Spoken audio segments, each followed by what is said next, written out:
Before carrying out any maintenance, always unplug from the main socket. Clean the air intake and outlet grills regularly using a vacuum cleaner. It is good practice to clean the filter regularly to remove dust from the surface of the filter.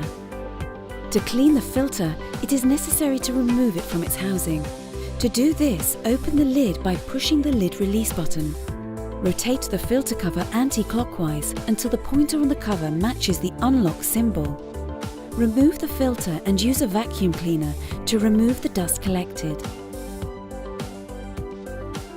Place the filter back in its housing by rotating the cover clockwise until the pointer on the cover matches the lock symbol.